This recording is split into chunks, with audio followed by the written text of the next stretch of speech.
Episode 3 की शुरुआत में हम लोग अब देखते हैं कि जिन्हो अपनी शैडो मोनार्क आर्मी की ताकत का यूज करके सभी मॉन्स्टर्स को हरा रहा होता है, जो देखकर जिन्हो काफी ज्यादा हैरान हो जाता है। और अब वो जिन्हो से पूछने लगता है कि आखिरकार ये सभी लोग कहाँ से आ गए। तो जिन्हो भी कहते हैं कि हाँ, तुम्हें पता नहीं है कि ये कहाँ से आए हैं। वो अब जिन्हो को बताता है कि ये सभी लोग मेरे स्किल्स का एक पार्ट है। इसके बाद अब जिन्हो सभी आर्मी से कहता है कि जाओ जाकर माइनिंग करो। और अब वो सभी लोग भी जाकर माइनिंग करने लगते हैं, जो देखकर जिन्हो अब काफी ज्यादा इमोशनल हो जाता है। और अब वो जिन्हो से कहता है कि कोई काम मेरे लिए भी छोड़ दो। ये सुनकर एक सोल्जर वहाँ पर आ जाता है और वो उससे थोड़ा बहुत स्टोन पकड़ा देता है। इसके बाद अब अगले सीन में हमें एक बोट को दिखाया जाता है जो कि पूरी तरह से टूट चुकी है। वहाँ पर हम लोग अब एक बंदे को देखते हैं जो कि एक काफी बड़े से बंदे से डर रहा होता है। वो बड़ा सा बंदा अब उस बंदे को देखकर कहता है कि डरो मत, ये जितने भी तुम्हारे साथी हैं वो बस बेहोश हुए हैं। वहीं पर वो वाला बंदा अब उस बंदे की बात ही नहीं समझ पाता है, क्योंकि वो बंदा इंग्लिश में बात करता है। तो वो बंदा भी अब अपनी इंग्लिश को थोड़ा बहुत यूज करता है। वो कहता है कि मैं एक इंसान हूँ और मैं घर जाना चाहता हूँ। अगले सीन में वापस से हम लोग जिन्हो और जिन्हो को देखते हैं जो कि अब पार्टी कर रहे होते हैं। जिन्हो अब उसे कहते हैं कि 19 रेड्स क्लियर हो गई है, बिल्कुल वैसे ही जैसे कि डील में था। अब आगे क्या करना है? जिस पर जिन्हो कहता है कि मुझे रिटन एग्जाम को पास करना पड़ेगा, जिससे मुझे गिल्ड मास्टर का लाइसेंस मिल जाएगा और फिर मैं अपने फादर के साथ नेगोशिएशन करने शुरू कर दूंगा।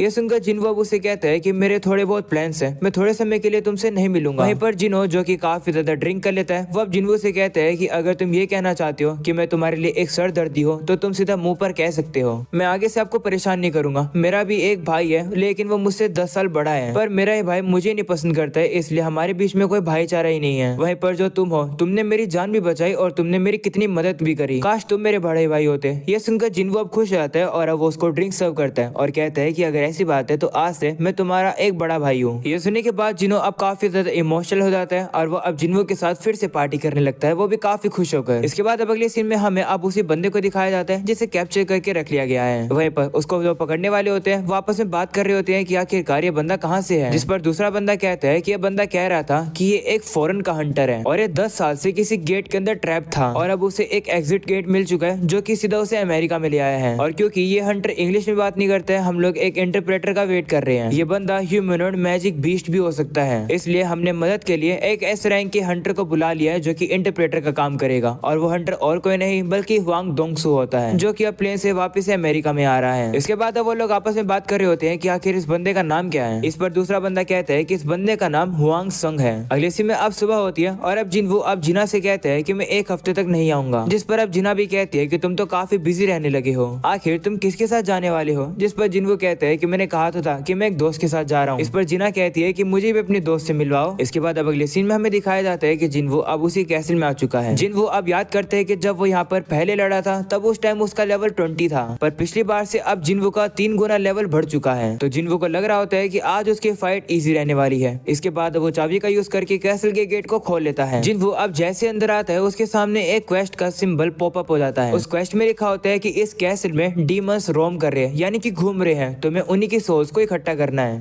क्वेस्ट को कंप्लीट करने के लिए तुम्हें 10,000 डीमन सोल्स को कलेक्ट करना होगा। ये सुनकर जिन्हो काफी शौक हो जाता है कि यहाँ पर इतने सारे डीमंस हैं। जिन्हो अब अपने आप को कंट्रोल करता है और कहता है कि मेरा ऑब्जेक्टिव बिल्कुल साफ है, चाहे यहाँ पर कितने भी डीमंस हो, मुझे फर्क नहीं पड़ता, मैं इन सभी को हरा कर रहूंगा। अगले सीन में हम लोग अब जिन्हो को देखते हैं जो कि अब अपने फादर के पास आ चुका है। उसके फादर अब उसे कहते हैं, ओह तो तुम्हें गिल्ड के ऊपर कब्जा करना है, पर तुम्हें पता है ना कि तुम्हारा भाई ऑलरेडी गिल्ड के अंदर काम कर रहा है। जिस पर जिन्हो कहते हैं कि मेरे हिसाब से जो उसका प्लान है बाहर से किसी को लाना गिल्ड को चलाने के लिए, ये हमारी कंपनी के लिए काफी ज्यादा रिस्की है। ये सुनकर अब जिन्हो के फादर उसे कहते हैं कि तुम्हारे हंटर का नाम संग जिंगवो है ना, ये वही बंदा है ना जो कि डबल डंजन वाली रेड के अंदर था और जिन्हो वहाँ भी इन्वॉल्व था ना, जहाँ पर सर्वेलेंस टीम के एक हंटर का मर्डर हुआ था। तुमने आज तक जितनी भी रेड करी है जिन्हो उन सभी में था। और तो और उस दिन वो रेड गेट वाला इंसिडेंट भी हुआ था जहाँ पर जिन्हो ने ही बाकी के बचे सर्वाइवर्स को बचाया था। और तुम्हें गिल्ड मास्टर का जो लाइसेंस है वो भी तुम्हें जिन्हो की वजह से ही मिला है और तुम फिर भी चाहते हो कि मैं तुम्हें गिल्ड का मास्टर बना दूं। इस पर जिन्हो कहते हैं हाँ चाहे कुछ भी हो, मैं ही योजिन गिल्ड को चलाना चाहता हूँ। तब उसके फादर भी मान जाते हैं और कहते हैं ठीक है, हम तुम्हारा तरीका ट्राई करेंगे, पर एक शर्त है। मैंने सुना है कि हाल फिलहाल में व्हाइट टाइगर गिल्ड तैयारी कर रहा है जिन्हो को अपने गिल्ड में लाने की, पर मैं चाहता हूँ कि जिन्हो हमारी गिल्ड में रहे, क्या तुम ऐसा कर पाओगे। जिस पर जिन्हो कहते हैं कि हाँ मैं बिल्कुल करूंगा। इसके बाद वापस से अगले सीन में जिन्हो को दिखाया जाता है जो कि काफी सारे मॉन्स्टर्स को हरा देता है और वो उनकी शैडो को एक्सट्रैक्ट करने की कोशिश करता है, पर वो किसी कारण की वजह से इन्हें एक्सट्रैक्ट नहीं कर पाता है। इन सभी मॉन्स्टर्स को हराने के बाद जिनवू को अब दूसरे फ्लोर पर जाने की एंट्री परमिट भी मिल जाती है। वो देखकर जिनवू अब आगे बढ़ता है और कहता है कि ये डंजन सही में काफी ज्यादा बड़ा है, यहाँ पर तो सारी सिटी बनी हुई है, इस तरीके से चलना तो काफी ज्यादा मुश्किल है। ऐसा बोलने के बाद जिनवू अब उसी आइस बेयर वाले भालू के लीडर को बाहर निकाल लेता है और उस पर बैठ जाता है, जिससे कि वो भालू जिनवू को आगे काफी जल्दी से ले चले। पर तभी अचानक से जिनवू देखता है कि सामने तो अब और भी मॉन्स्टर्स आ चुके हैं। ये देखकर जिनवू परेशान हो जाता है, पर तभी वो जो भालू होता है वो बिना डरे आगे बढ़ता है और उन सभी को मॉन्स्टर्स को हराता हुआ आगे बढ़ रहा होता है, जो देखकर जिनवू काफी ज्यादा इंप्रेस होता है और अब वो उस भालू से कहता है कि आज से मैं तुम्हें टैंक बुलाऊंगा। इसके बाद अब अगले सीन में हमें चाहे को दिखाया जाता है, जो कि स्विमिंग करके बाहर निकलती है और अब सभी लड़कियां उसकी खूबसूरती को देखकर फ्लैट हो जाती हैं। वही चाहे अब याद करती है कि जब वो चोए के पास गई थी तो उसने उससे कहा था कि आखिर हम लोगों को बता क्यों नहीं रहे फ्लाइंग एंट्स के बारे में, हम लोगों से बात छुपा क्यों रहे। जिस पर चोए कहता है कि क्योंकि ऐसे ऑर्डर्स एसोसिएशन के हैं, उनका कहना यह है कि अगर लोगों को पता चल जाएगा तो लोग परेशान हो जाएंगे और डरने लगेंगे। चिंता मत करो, अभी के लिए हम लोग को अपनी ताकत बढ़ाने पर फोकस करना है और अपनी गिल्ड को एक काफी बड़ा बनाना है, यही हम लोगों की ड्यूटी है। अगले सीन में फिर से जिन्वू को दिखाया जाता है, जो कि और भी मॉन्स्टर्स को हराता है। वो अब कहता है कि जब मुझे की मिली थी तो मुझे लगा था कि ये डंजन एस रैंक का है, पर इन मॉन्स्टर्स की ताकत को देखकर लगता है कि ये सिर्फ एक बी रैंक का डंजन है। इस डंजन के अंदर काफी सारे फ्लोर है और आगे चलते चलते जितने मॉन्स्टर है वो धीरे धीरे करके ताकतवर होती रहती है, पर इन मॉन्स्टर्स को मारने के बाद ही मेरे को आगे जाने का मौका मिलेगा। जिन्वू अब कह रहा होता है कि मैं यहाँ पर काफी अच्छी प्रोग्रेस कर रहा हूँ। अगर ये कैसे भी ओरिजिनल टावर की तरह है तो इसका मतलब है कि इस डंजन के अंदर 100 फ्लोर्स हैं। पता नहीं, जब तक तो मैं इस डंजन के टॉप फ्लोर तक पहुंच जाऊंगा तब तक तो मैं काफी ताकतवर हो जाऊंगा। मेरे सप्लाईज पता नहीं कितने समय तक बचे रहेंगे और जिना से मैंने प्रॉमिस किया है कि मैं काफी जल्द वापस आऊंगा, पर इसे बैटल को करने में काफी ज्यादा टाइम लग रहा है। हम लोग अब देखते हैं कि देखते देखते अब जिन्वू 10,000 डीमंस की सोल को इकट्ठा कर लेता है। ऐसे करके जिन्वू आगे बढ़ता है और अब उसे एक बॉस दिखाई देता है, साथ में उस बॉस की आर्मी भी वहाँ पर होती है। ये देखने के बाद जिन्वू अपनी भी आर्मी को बाहर निकाल लेता है। उस बॉस मॉन्स्टर को देखकर जिन्वू को भी पता चल जाता है कि ये मॉन्स्टर काफी ज्यादा ताकतवर है। अगले सीन में हम लोग अब उसी हंटर को देखते हैं, जो कि अब बहन को आकर बताती है कि जिन्वू घर पे नहीं है। घर पे जिन्वू की सिर्फ बहन थी और उसकी बहन कही थी कि जिन्वू ट्रिप पर गया है, हम लोग इतनी दूर फालतू में ही आए। वहीं पर अब बहन कहते हैं कि रिसेंटली कोई भी रिकॉर्ड नहीं देखे गए हैं कि जिन्वू ने कोई भी रेड्स के अंदर पार्टिसिपेट ही नहीं किया, उसने कंट्री भी नहीं छोड़ी है, उसकी लास्ट लोकेशन सिटी के मिडिल में आ रही थी। ये सुनकर वो लड़की हैरान हो जाती है और कहती है कि ये सब तुम्हें कैसे पता चला, जिस पर आहन कहते हैं कि ये तो मेरी जॉब का एक हिस्सा है। वैसे आखिरकार जिन्वू है कहाँ पर। अगले सीन में वापस से जिन्वू को ही दिखाया जाता है, जो कि अब कहते हैं कि इस बड़े से बॉस को मैं हराऊंगा और तुम सभी लोग इन छोटे छोटे लोगों को हरा दो। तो वो सभी लोग भी अब मान जाते हैं और वो सभी लोग अब जाकर उन्हीं छोटे लोगों से लड़ने लगते हैं और अभी फाइट शुरू हो जाती है, जहाँ पर जिन्वू अब कह रहा होता है कि मेरे पास ज्यादा पॉइंट्स हैं, इसलिए मैं ज्यादा से ज्यादा सोल्जर्स को समन कर पाऊंगा और उन्हें मेंटेन रखने में मेरे पास मैजिकल पावर है। अब क्वेश्चन ये उठता है कि ये जो मोटा सा बॉस है ये उठ भी पाएगा। जिन्वू अब जैसे ये बात सोचता है, हम लोग अब देखते हैं कि वो जो बॉस होता है वो अब काफी तेज स्पीड में आगे आ जाता है और हमला कर देता है, जो देखकर जिन्वू भी गुस्से में आ जाता है और कहता है कि आखिरकार तुम्हें क्या कर रहे हो। ऐसा बोलने के बाद जिन्वू अब उस बॉस को काफी जोर से मुक्का मार देता है, जिसकी वजह से वो जो बॉस होता है वो अब काफी दूर जाके गिरता है, जो देखकर जिन्वू भी हैरान हो जाता है और कहते हैं कि क्या मैंने अपनी ताकत कुछ ज्यादा ही यूज कर दी। पर तभी हम लोग अब देखते हैं कि वो बॉस अब फिर से खड़ा हो जाता है और अब वो काफी तेज स्पीड में जिन्वू की तरफ दौड़ कर आ रहा होता है। ये देखकर जिन्वू थोड़ा सा घबरा जाता है और अब वो आयरन की शील्ड मांग लेता है, तो आयरन भी अब अपनी शील्ड को जिन्वू को पकड़ा देता है। इसके बाद अब जिन्वू आयरन की शील्ड का यूज करके उस बॉस के हमले से बच रहा होता है। वहीं पर अब वो बॉस काफी सारे हमले करने लगता है। जिन्वू को भी अब उसके अटैक्स को रोकने में काफी मुश्किल हो रही होती है। जिन्वू अब हमला करने के लिए एक मौके का वेट कर रहा होता है और अब जैसे जिन्वू को मौका मिलता है, जिन्वू अब एक छलांग लगाकर सीधा उसके ऊपर हमला करने के लिए आता है। जिन्वू हमला करने वाला होता है, पर तभी वो बॉस अब उसे देख लेता है और हमला कर देता है। इस चीज को अब जिन्वू भी नोटिस कर लेता है और वो जल्दी से उसके अटैक से बच जाता है। जिन्वू अब थोड़ा सा साइड में आ जाता है। वो कहता है कि क्या ये बॉस मेरे सारे मूव्स को प्रिडिक्ट कर रहा है। जिन्वू को अब एक आइडिया आ जाता है और वो वहाँ से भागने लगता है और अब वो बॉस भी उसका पीछा करता है। हम लोग अब देखते हैं कि अब उस बॉस का ध्यान जिन्वू के ऊपर ही होता है। इसकी वजह से अब वो जो बॉस होता है वो एक बिल्डिंग में जाकर टकरा जाता है और जिन्वू का भी यही प्लान होता है। जिन्वू को अब एक हमला करने का मौका मिल जाता है। इस मौके का यूज करके जिन्वू अब उस बॉस के ऊपर हमला करता है और अब वो उसे खत्म कर देता है। इस वजह से जिन्वू का अब अच्छा खासा लेवल अप हो जाता है और अब जिन्वू को एक आइटम मिलता है जिसका नाम होता है वर्ल्ड ट्री फ्रेगमेंट। अगले सीन में हम लोग दोंगसू को देखते हैं, जो कि अब संग के पास पहुंच जाता है और कहते हैं कि ये लोग कह रहे हैं कि तुम एक मैजिक बीस्ट हो जो कि बात कर सकता है। तो संग कहते हैं कि नहीं, मैं एक इंसान हूँ, अगर तुम्हें प्रूफ चाहिए तो मैं अपना डीएनए टेस्ट दे दूंगा। जो संग को दोंगसू कहते हैं कि चुप हो जाओ, मैं तुम्हारी आवाज नहीं सुनना चाहता हूँ। वैसे भी मुझे गुस्सा आ रहा है क्योंकि मेरा मजा किरकिरा कर दिया तुमने। इसके बाद दोंगसू रिपोर्ट को पढ़ रहा होता है, तभी संग उससे कहता है कि क्या मैं तुमसे कुछ पूछ सकता हूँ, जिस पर दोंगसू कहता है चुप हो जाओ। पर संग अब उसे कहने लगता है, तो अब उसे कहता है कि ह्यूमैनिटी को गेट्स और मैजिक बीस्ट के बारे में कितना पता चला है। ये सुनकर दोंगसू कंफ्यूज हो जाता है और कहते हैं कि तुम क्या कहना चाह रहे हो? तो अब संग कहता है कि जो डंजन्स, गेट और बीस्ट है वो तो कुछ भी नहीं है। एक ऐसी ताकत जो कि अल्टीमेट तबाही ला सकती है, वो चीज अवेकन हो चुकी है। मुझे ज्यादा तो उसके बारे में नहीं पता है, पर मैं उस कैटास्ट्रॉफी यानी कि उस तबाही को रोकना चाहता हूँ। यही मेरा गोल है। ये सुनकर दोंगसू कहते हैं कि अपनी बातों को बंद करो, तुम्हें पता है ना कि इस दुनिया के अंदर कितने सारे हंटर्स हैं, वो अपने आप ही अकेले संभाल लेंगे। जिस पर संग कहता है कि नंबर्स काम नहीं आएंगे, क्योंकि खतरा ही कुछ ज्यादा बड़ा है। उन हंटर्स को ही डिवावर कर लिया जाएगा और हमारे खिलाफ यूज कर लिया जाएगा। ये सब सुनकर दोंगसू उसे कहते हैं कि काफी अजीब बात है कि तुम्हारा तो एक नाम भी है, साथ में तुम्हारी एक वाइफ भी है और 2 बच्चे भी हैं। दोंगसू अब उसकी रिपोर्ट को पढ़ता है और कहता है कि क्या तुम्हें अपने बच्चे का नाम याद है? तो वो कहते हैं हाँ, मेरे बच्चे का नाम जिनवू है। इसका मतलब है कि ये जिनवू का पापा है। वो अब दोंगसू से कहता है कि तुम इतने खतरनाक तरीके से मुझे क्यों देख रहे हो? जिस पर दोंगसू कहते हैं कि मैं तुम्हारे क्वेश्चंस का जवाब नहीं दूंगा, पर मैं तुम्हें इतना बता सकता हूँ कि तुम्हारा बेटा मारा जा चुका है। अगर तुम्हें उससे कुछ कहना है तो तुम भी मर जाओ और जाकर उससे मिल लो। ऐसा बोलने के बाद अब दोंगसू उससे लड़ने के लिए तैयार हो जाता है। वहीं पर जिनवू के फादर भी लड़ने के लिए तैयार हो जाते हैं। अलिसी में वापस हम लोग अब जिनवू को देखते हैं, जो कि फिर से काफी सारे मॉन्स्टर्स को मार के आगे बढ़ता है। वहीं जिनवू ये सब चीजों को रियलाइज करता है कि आज की फाइट उसके लिए काफी ज्यादा इजी है। वो अब कहने लगता है कि मुझे पता नहीं था कि मेरी आर्मी इतनी ज्यादा ताकतवर है कि अनडेड भी मुझसे डर रहे हैं। ऐसा बोलने के बाद जिनवू अब काफी तेजी से जाता है और अनडेड किंग को भी मार देता है। इस वजह से जिनवू का अब काफी अच्छा खासा लेवल अप हो जाता है। इसके बाद अब अगले सीन में हमें दोंगसुक और जिनवू के फादर की फाइट की एंडिंग दिखाई जाती है। उन लोग की फाइट की वजह से काफी ज्यादा तबाही मच चुकी है। वो देखकर अब एक बंदा कहते हैं कि मैंने सुना था कि जब एस रैंक के हंटर्स आपस में लड़ते हैं तब काफी तबाही हो जाती है, पर ये तबाही तो उससे भी ज्यादा खतरनाक थी।